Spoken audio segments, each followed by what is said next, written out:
Très bien. Pour ce chapitre, nous allons aborder la notion des équations de Maxwell et en fait, on va voir une certaine synthèse d'un certain nombre d'équations qui ont été établies lors des chapitres précédents. C'est au niveau du 19e siècle que Maxwell a établi à travers justement ces équations qui étaient dans un premier temps établies au niveau de l'électromagnétisme, de l'électrostatique à part et du magnétisme à part. Et donc il a dû mettre en évidence des relations entre les équations pour pouvoir établir les fameuses équations qui portent son nom et qui sont extrêmement importantes pour la compréhension, pour l'établissement des équations de propagation des ondes électromagnétiques. Alors je vais rappeler ce que l'on a vu en régime statique. Je rappelle qu'en régime statique, en électrostatique, les charges sont immobiles, donc la densité de courant est nulle. Et en magnétostatique, les charges se déplacent parce qu'il y a un courant, mais c'est la variation de charge qui est constante et qui est nulle. Donc nous avons vu comme équation la première qui exprime ce qu'on appelle le théorème de Gauss et qui est dans son expression locale divergence de E égale à ρ sur epsilon 0. Ce n'est autre que l'expression du théorème de Gauss et qui peut s'écrire autrement, qui est le flux de E, champ électrostatique à travers une surface fermée, égale à la somme des charges à l'intérieur sur epsilon 0. Et comme conséquence, le rotationnel de E égale à 0. Pourquoi? Parce que les lignes de champ sont divergentes et donc ne se coupent jamais. Et donc forcément, le rotationnel est nul. Et on en déduit donc que E dérive d'un potentiel scalaire et E s'écrit E égale à moins gradient V. Alors pour le champ B, on dira que B est un flux conservatif puisque la divergence de B est nulle. Et on en conclut que B dérive d'un potentiel vecteur et s'écrit B égale à rotationnel de A, des choses qui ont été établies lors des chapitres sur la magnétostatique. Et finalement, l'expression du théorème d'Ampère qui exprime la relation entre le champ magnétique B et le courant qui le produit à travers sa densité de courant, rotationnel de B égale à mu0J. Rotationnel de B égale à mu0J, c'est simplement pour dire que les lignes de champ B produites par une certaine distribution de courant sont des contours fermés autour de cette distribution de courant. Et d'ailleurs, c'est ce qu'on retrouve avec l'expression intégrale. La circulation de B le long d'un contour fermé gamma, qui est une ligne de champ, égale à mu0, somme des courants qui sont à l'intérieur, qu'on dit également les courants enlacés. Alors, à part ces quatre relations fondamentales qui sont les quatre équations de Maxwell, on a deux autres relations qui sont importantes à rappeler, qui est l'expression de la tension en un point, en l'occurrence à l'infini, si l'infini est nul, donc par rapport à l'infini, elle vaut 0. Et puis, pareil, le potentiel vecteur qui est donné par la relation ci-dessous, et qui est lié directement à la densité de courant qui est à l'origine du champ. Très bien. Mais ce qui est intéressant à voir ici, c'est qu'en régime statique, vous voyez que le champ électrique est décrit à part et le champ magnétique est décrit à part, et donc ce sont deux grandeurs qui sont complètement indépendantes. On reviendra sur cette notion un peu plus tard. Alors, lorsqu'on est en régime variable ou dépendant du temps, nous ne parlons plus de champ électrique et de champ magnétique, mais nous parlons du couple champ électrique-magnétique qu'on appelle champ électromagnétique. Et pour ceux si vous voyez la propagation des ondes électromagnétiques, on parlera aussi d'ondes électromagnétiques. Alors, le champ électromagnétique peut se propager dans les milieux, mais pour ce qui nous concerne, dans ce chapitre-là et dans ce cours, on ne s'intéressera que au champ électromagnétique dans le vide et à ses propriétés dans le vide. Alors, la première des équations de Maxwell, c'est celle issue du théorème de Gauss ou relative au théorème de Gauss en régime variable, et on a toujours la même expression puisque le théorème de Gauss traduit le champ électrique ou électrostatique produit par une distribution de charge. Et même cette distribution de charge est variable, donc elle va créer un champ variable. Et donc, voilà, toujours pareil, le flux de E à travers une surface fermée égale à 1 sur epsilon 0, somme l'ensemble de toutes les charges dans ce volume. L'expression locale de cette équation est toujours la même, qui donne divergence de E égale à ρ sur epsilon 0.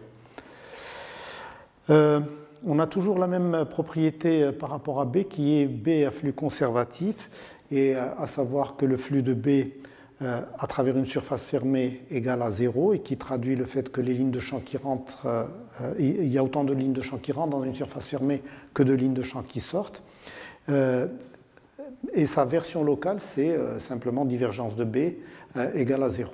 Et alors je voudrais ici rappeler que dans cette expression qui est ici flux de B égale à 0, elle traduit aussi le fait qu'il n'y a pas de charge magnétique, contrairement au champ électrostatique qui est décrit par des charges électrostatiques, pas de charge magnétique. De charge magnétique. Alors, simplement pour rappeler que dans l'expression qu'on avait ici, ce sont les charges, si je prends une charge Q, qui sont à l'origine des lignes de champ E vers en tout point de l'espace.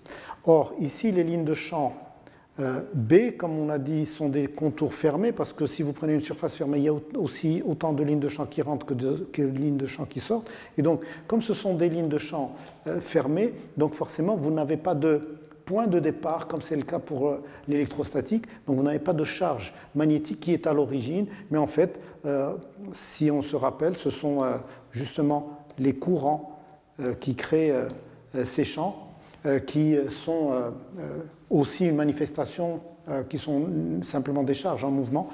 Et donc, le champ B et le champ E sont la manifestation de la même grandeur, de la même structure physique qui sont les charges, sauf que dans un premier temps, elles sont à l'arrêt et que dans un deuxième temps, elles sont... Maintenant, comme on a dit, la divergence de B égale à 0, et on en déduit que B dérive d'un potentiel vecteur, d'où B égale à rotationnel de A, et ça, c'est des choses qu'on a déjà établies par ailleurs. Alors la troisième relation, c'est ce qu'on appelle la loi de Faraday, et la loi de Faraday, justement, qui est issue des variations dans les phénomènes variables. Et donc la loi de Faraday nous dit que E égale à moins de dφ sur dt et traduit donc le phénomène d'induction magnétique, et donc le fait que la variation du flux de B dans le temps induira un champ électromoteur E, et d'où l'induction. Sa forme intégrale, donc si vous vous rappelez, E n'est autre que la circulation de E le long d'un contour, hein, et ceci n'est autre que la variation par rapport au temps du flux de B, phi ici. Alors sa forme locale se déduit facilement. Ceci n'est autre que l'intégrale double de rotationnelle de E, ds. Et vous voyez que si vous rentrez le d sur dt à l'intérieur, parce que la variation temporelle et la variation spatiale sont indépendantes, donc je vais avoir intégrale double de d de b sur dt, ds, d'où la relation qu'on obtient par identification de ce qu'il y a à l'intérieur, donc rotationnel de E, avec le signe moins que j'ai oublié, rotationnel de E égale à moins dB sur dt. C'est l'expression locale de la loi de Faraday. Je rappelle aussi que le champ électrique global, vu ce qu'on vient d'établir, il a deux expressions, puisque le champ E électrostatique dérive d'un potentiel scalaire, et le champ E induit dérive d'un potentiel vecteur, puisque son origine est magnétique. Alors il nous reste une dernière équation, qui est le théorème d'Ampère, et le théorème d'Ampère qu'on va exprimer cette fois en régime variable. Alors, je rappelle que l'équation de continuité ou la de conservation de la charge nous donne divergence de J égale à ρ sur epsilon 0. Alors, je rappelle également qu'on a, si je rappelle le théorème de Gauss, c'est que divergence de E égale à ρ sur epsilon 0. Maintenant, je vais m'amuser à remplacer le ρ qui est là, je vais le remplacer par ça.